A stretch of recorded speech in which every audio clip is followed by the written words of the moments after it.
नमस्कार दोस्तों, आपका स्वागत है आपके अपने चैनल TGNI वर्ल्ड में। दोस्तों, जियोपॉलिटिक्स में इतनी तेजी से घटनाएं घट रही हैं कि अगले ही पल क्या खबर सुनने को मिल जाए ये कहना बड़ा ही मुश्किल हो गया है। दुनिया की बड़ी शक्ति कहे जाने वाले सभी देश हाई अलर्ट मोड पे हैं और ऐसा नहीं है कि खतरा केवल एक ही देश पर है। जैसी घटनाएं सामने आ रही हैं, लगता है एक नहीं बल्कि दो देशों के साथ कुछ बड़ा घटने वाला है। दुनिया की सबसे बड़ी पावर कहा जाने वाला अमेरिका भी मुश्किल में फंसा हुआ है। अगर सच में ऐसा हुआ तो एक ही वक्त में दो मोर्चों को संभालना आसान नहीं होगा। पहला मोर्चा तो आप जानते ही होंगे, यूक्रेन पर रूस किसी भी वक्त हमला कर सकता है। अमेरिका ने खतरे को देखते हुए अपने सभी नागरिकों से यूक्रेन छोड़ने को कह दिया है। इनमें अमेरिकी डिप्लोमेटिक मिशन में काम करने वाले कर्मचारियों के परिवार भी शामिल हैं।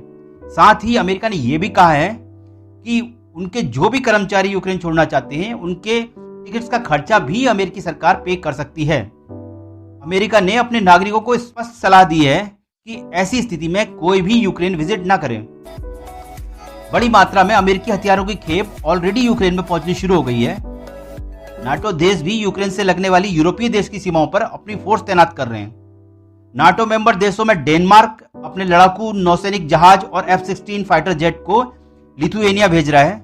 स्पेन अपने वॉरशिप बाल्टिक सागर में उतार रहा है और अपने लड़ाकू विमानों को बुल्गारिया भेज सकता है। फ्रांस भी अपनी सेना बुल्गारिया भेजने को तैयार है।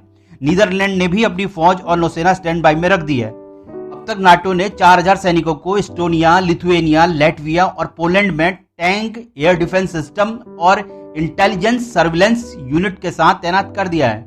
अमेरिका ने भी अपने 8500 सैनिकों को हाई अलर्ट पे रख दिया है, जो जरूरत के समय किसी भी शॉर्ट नोटिस में एक्शन मोड में आ सकते हैं।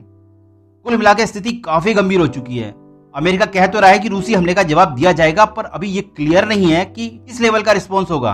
क्या नाटो सेना यूक्रेन को बचाने के लिए रूसी सेना से भिड़ जाएगी या फिर रूस पर केवल कड़े आर्थिक प्रतिबंध लगाए जाएंगे। यहाँ तक कि रूस के मन में क्या है ये भी क्लियर नहीं है। क्या रूस यूक्रेन के कुछ हिस्सों पर कब्जा करने की कोशिश करेगा या फिर पूरे यूक्रेन पर हमला होगा।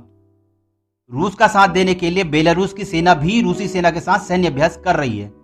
जहां अभी तक पूरी दुनिया का ध्यान यूक्रेन पर था, वहीं एक ऐसी खबर आ गई है जो और भी परेशान करती है। स्थिति का फायदा उठाते हुए चीन भी ताइवान के युद्ध क्षेत्र में अपने लड़ाकू विमानों को लाने की कोशिश कर रहा है।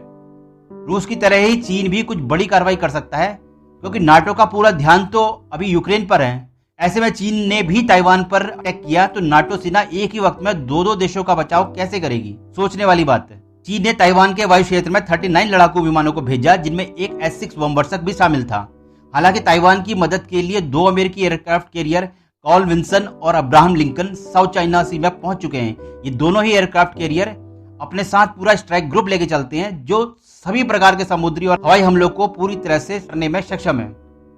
दोस्तों, अगर रूस और चीन मिलकर किसी रणनीति पर काम कर रहे हैं तो ये नाटो के लिए बड़ी मुसीबत खड़ी कर सकती है। अब देखना यह है कि अमेरिका इस चैलेंज का सामना किस तरह करता है और अंत में जीत किस पक्ष की होती है।